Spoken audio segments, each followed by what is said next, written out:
ஆண்டவராக இயேசு கிறிஸ்துவின் நாமத்தில் என் அன்பின் வாழ்த்துக்கள். இந்த காலை தியானத்திற்காக நாம் தெரிந்து கொண்ட வேத வசனம்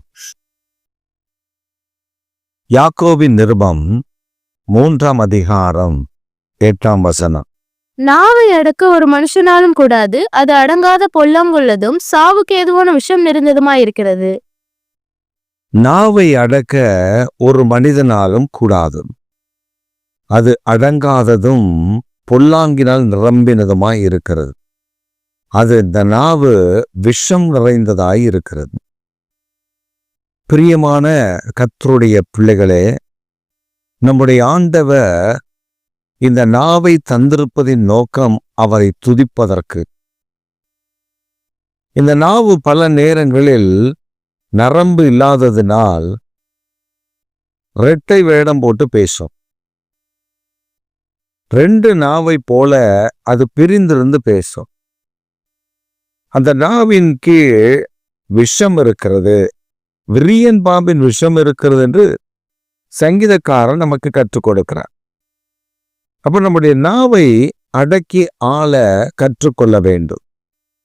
இப்ப இதே யாக்கோபு நிருபத்துல பாத்தீங்கன்னா அவர் சொல்லும்போது சொல்லுகிறார், பெரிய கப்பலுக்கு நாக்கை போன்ற ஒரு சின்ன சுக்கான், அதான் கப்பலை திருப்போம்.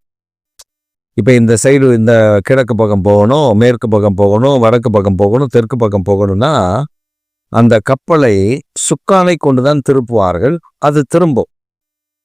அதற்கு பயன்படுத்தப்படுகிறது ஒரு சிறிய நாவு. அதே போல நாக்கு எப்படிப்பட்டதுன்னா, ஒரு பெரிய காட்டை ஒரு சின்ன நெருப்பு கொளுத்தி விடுகிறது போல நாவு ஆயுள் சக்கரத்தை அழித்து விடுமா. அப்ப நம்முடைய வாழ்க்கையில நாம் புரிந்து கொண்டு மிக ஜாக்கிரதையாக கையாள வேண்டியது நாவு. சிலர் இந்த நாவை வைத்து கொண்டு படாத பாடுபடுத்துகிறார்கள். அந்த நாவை மற்றவர்களை சபிப்பது, மற்றவர்களை குறை கூறுவது, இவர்கள் தான் என்னமோ ஞானி என்பது போலவும், மற்றவர்களும் பாவி என்பதை போலவும் மற்றவர்களை பற்றி பரிகசிக்கிறது, தீமையாய் பேசுவது, பொல்லாப்பானதை செய்வது. இப்படி இந்த நாவை வைத்து கொண்டு அவர்கள் செய்கிற காரியத்தில் ஒரு எச்சரிக்கை வேண்டும். என்ன எச்சரிக்கை அப்படின்னா,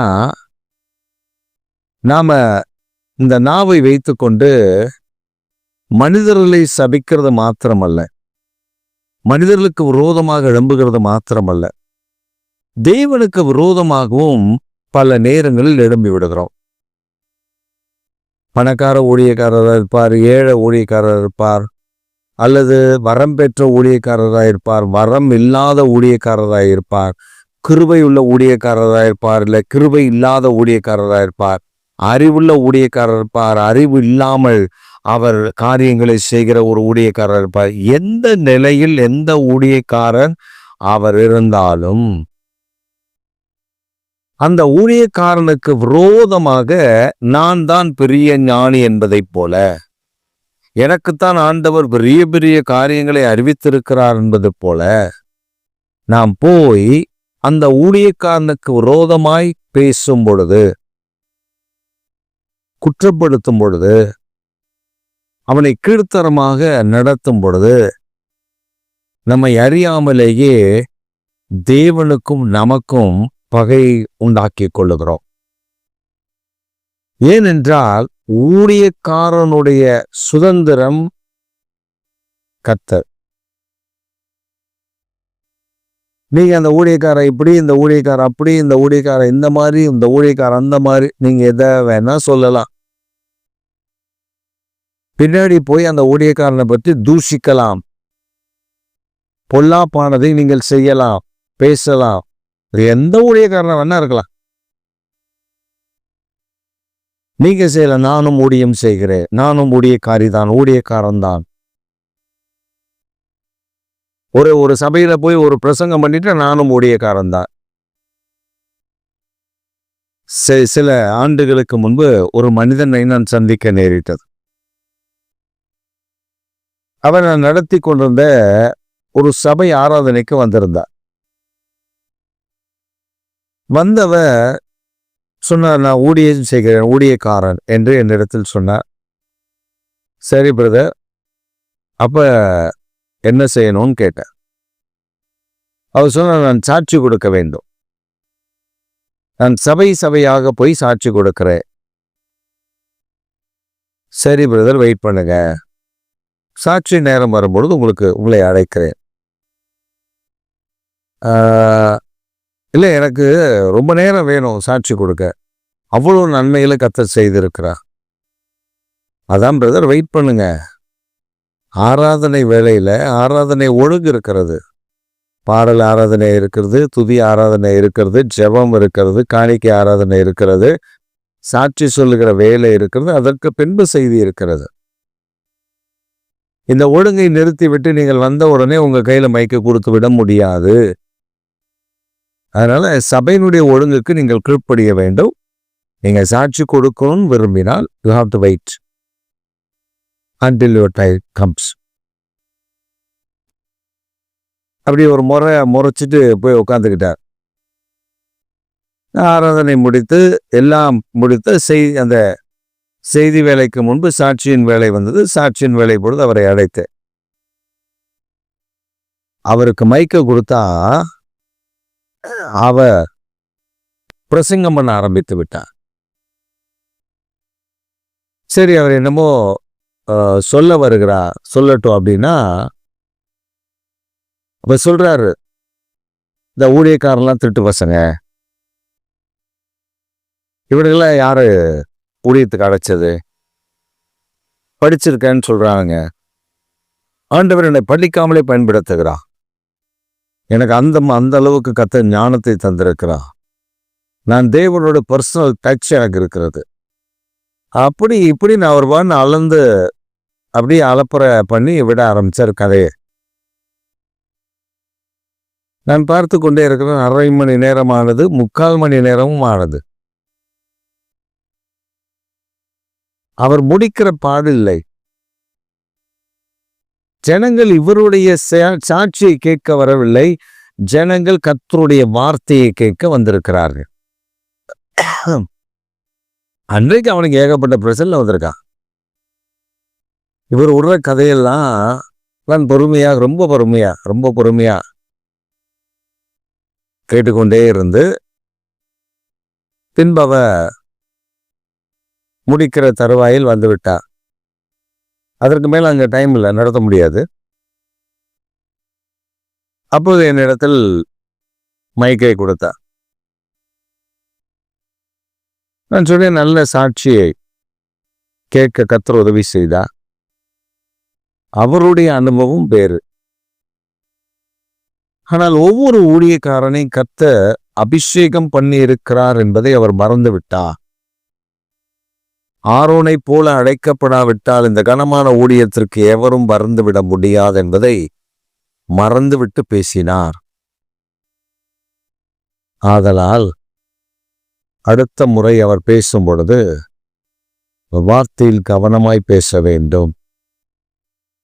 எந்த ஊழியக்காரனையும் கர்த்தர் சும்மா அழைக்கல. அவனுக்கேற்ற தாளந்துகளை, திறமைகளை கர்த்தர் தந்துதான் அழைத்திருக்கிறார்.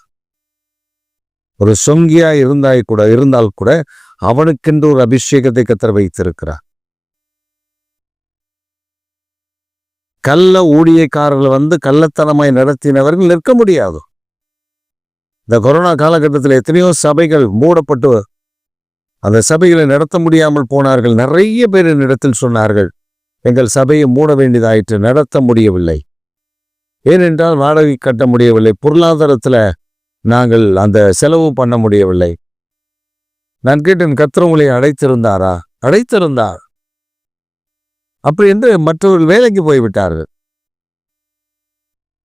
நாங்களும் அந்த மாதிரி நடத்தினோம்.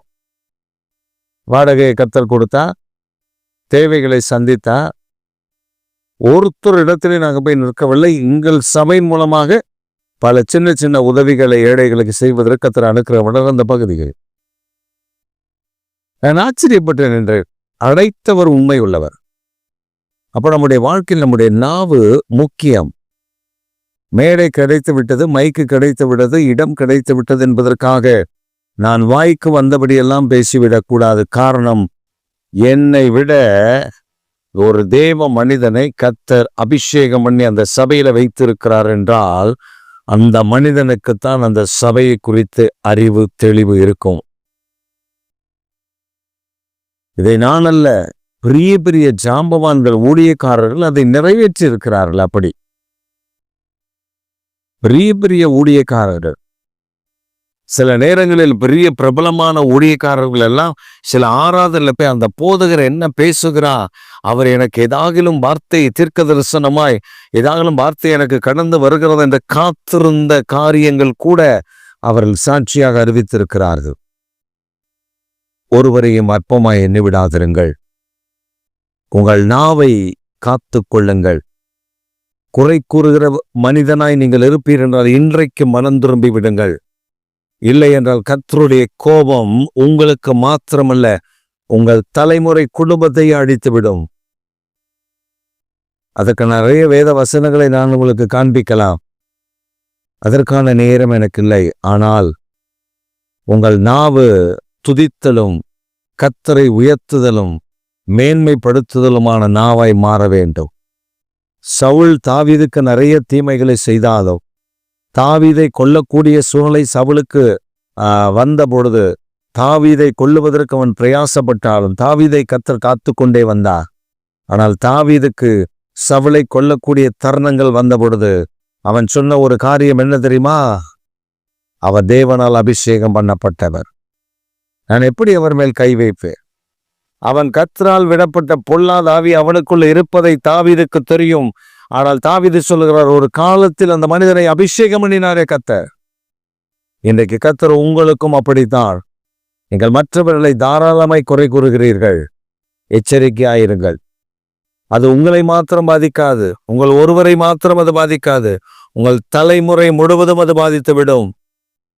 உங்கள் தலைமுறை முழுவதும் அதன் பாதிப்பை ஏற்படுத்திவிடும். ஜாக்கிரதையாய் இருக்க வேண்டும்.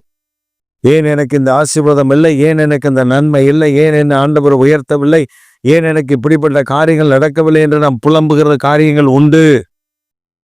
ஆனால் நாம் யாரை குறித்து எப்படி பேசுகிறோம் என்பதில் எச்சரிக்கையாயிருங்கள். ஒருவேளை நீங்கள் தாராளமாய் மற்றவர்களை பற்றி குறை கூறுகிறவர்களா இருந்தால் இன்றைக்கு மனம் திரும்புங்கள், மன்னிப்பு கேளுங்கள். கர்த்தர் மன்னிக்கிற நீதியும் தயவும் உள்ளவர்.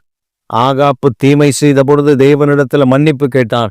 கர்த்தர் ஆகாப்புக்கு மன்னித்தார். அந்த தீமை அவனுடைய மகனுக்கு வந்தது. ஏனென்றால் அவன் செய்தது, அவன் மனைவி ஏசபேல் செய்தது கர்த்தருடைய பார்வைக்கு அருவருப்பாயிருந்தது. இந்த காலை வேளையில் தேவனிடத்துல ஒப்புரவாகி விடுங்கள். ஆண்டவரிடத்தில் சொல்லுங்க, ஆண்டவரே நாவை அடக்கி ஆள, என் நாவை பரிசுத்தத்தோடு காத்து கொள்ள, என் நாவை வலு சர்பத்தை போல் அல்ல, நல்ல கர்த்தரை துதிக்கிற துதியில் என் வாயிலிருந்து புறப்பட கர்த்தர் எனக்கு கிருபதாரம் என்று கேளுங்கள்.